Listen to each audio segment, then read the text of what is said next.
राजधानी लखनऊ के विकास नगर स्थित राजकीय कन्या इंटर कॉलेज में स्वाति फाउंडेशन द्वारा अनूठा प्रयास।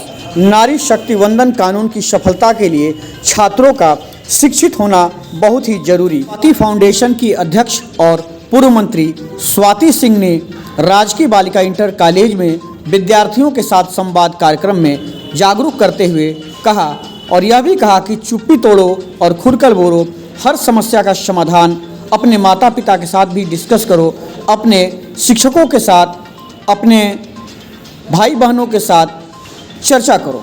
स्वाति सिंह ने यह भी कहा कि देश के नवनिर्माण में आधी आबादी की सशक्त भूमिका सुनिश्चित करने के उद्देश्य से लाए गए नारी शक्ति वंदन कानून और महिला स्वस्थ स्वच्छता के प्रति जागरूकता को लेकर यह हमारा कार्यक्रम आयोजित हो रहा है और बच्चियों को लगातार जागरूक करने का प्रयास किया जा रहा है, जिससे उनके अंदर के भय दूर हो सके और खुलकर वो अपनी समस्याओं को बता सकें।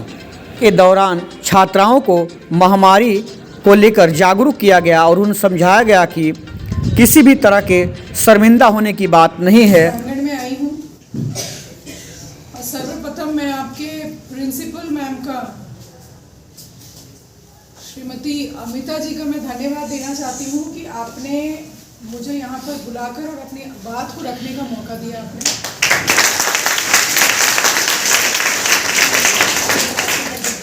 करना है कि आप अपने घर में परिवार के साथ बैठ के अपनी बेटी के साथ जब इस विषय पर आप बात करेंगे तो उस बच्चे के अंदर बहुत कॉन्फिडेंस आ जाएगा कि नहीं, मेरा परिवार हर कंडीशन में मेरे साथ खड़ा है। वो विषय है बेटा। सरकार के साथ साथ बहुत जरूरी है कि समाज के लोग भी आगे आकर के काम करें। लेकिन क्योंकि वो चूल्हे पर खाना बनाते थे, उनके लंग्स में बहुत भारी मात्रा में टार पाया गया और उसके बाद लोग मर ही जाते। गांव में कितनी ऐसी महिलाएं थी जो खांसते खांसते मर जाती थी, उन्हें पता ही नहीं था कि उनको क्या प्रॉब्लम है। इलाज की सुविधा नहीं थी। उस इलाज की सुविधा भी अगर किसी ने दिया आयुष्मान भारत के माध्यम से, आयुष्मान भारत योजना के माध्यम से, तो वो माननीय प्रधानमंत्री ने। और अब सबसे इम्पोर्टेंट विषय, बहुत सारे विषय हैं, जैसे 3 तलाक का मामला। 3 तलाक कितने लोग जानते हैं? नहीं जानते हैं? जानती हूँ बेटा। जितने भी हमारे मुस्लिम बहनें थी, जब उनकी शादी होती थी तो पति को ये, उनके जो शौहर होते थे, उनको ये राइट था कि वो 3 बार तलाक तलाक तलाक बोलते, और जो मेहर होता है वो अगर उनको दे दे तो वो तलाक हो जाता है।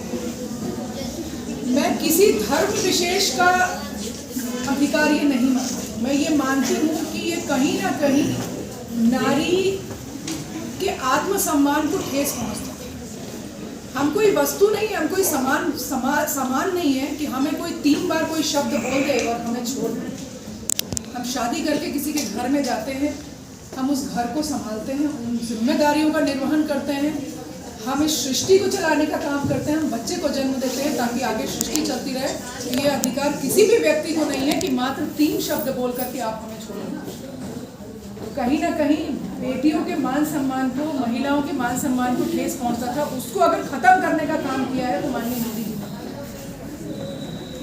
और सबसे इम्पोर्टेंट बात, यहाँ पे कितने ऐसे बच्चे हैं जो राजनीति शास्त्र पढ़ रहे हैं, पॉलिटिकल साइंस, सिविक्स पढ़ते हैं। सिविक्स के सारे बच्चे पढ़ते हैं। अब एक अमेंडमेंट हो गया आपके कोर्स में, लोकसभा और विधानसभा, विधान परिषद और राज्यसभा में 33% रिजर्वेशन महिलाओं का हो गया है। नारी शक्ति वंदन अधिनियम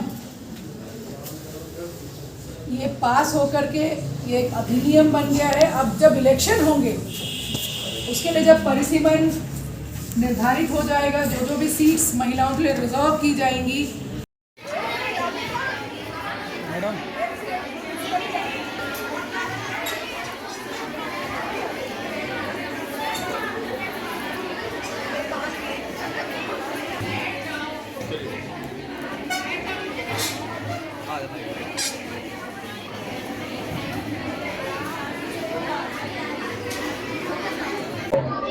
देखिए, जिस विषय पर मैंने भी चर्चा की है, स्वाति फाउंडेशन मेंस्ट्रुअल हाइजीन पर अवेयरनेस करती है और हम free of cost sanitary napkin जो ज़रूरतमंद लोग हैं उनको बांटते हैं, या जहाँ पर हम अवेयरनेस के लिए जाते हैं वहाँ पर भी हम डिस्ट्रीब्यूट करते हैं, क्योंकि एक ऐसा विषय है जिसको कि हमारे समाज में टैबू माना गया और हम ओपनली इन चीज़ों पे डिस्कस नहीं करते। मैंने अभी अपनी बात में भी इस बात को कहा, जब मैं बच्चों से बात कर रही थी उस समय मैंने इस बात की चर्चा की कि ये एक ऐसा विषय है जहाँ पर पढ़ा लिखा परिवार भी इन विषयों पर चर्चा नहीं करता है। बहुत आवश्यक है कि जो इस कारण से जो समस्याएं उत्पन्न हो रही हैं उसके लिए बहुत आवश्यक है कि हम घर पर इन विषयों पर चर्चा करें, ओपनली चर्चा करें, ताकि जो बच्चियां हैं और परिवार में जो भी बच्चा हो, बेटी हो या बेटा हो, उसको इन विषयों के बारे में जानकारी होनी चाहिए। क्योंकि परिवार में जो बच्ची है वो तो है ही, लेकिन समाज में भी जो बच्चे हैं उनको भी उसी सम्मान की नज़र से परिवार का हर व्यक्ति देखे, ये आवश्यक है। इसलिए इन विषयों पर चर्चा करना भी बहुत जरूरी है।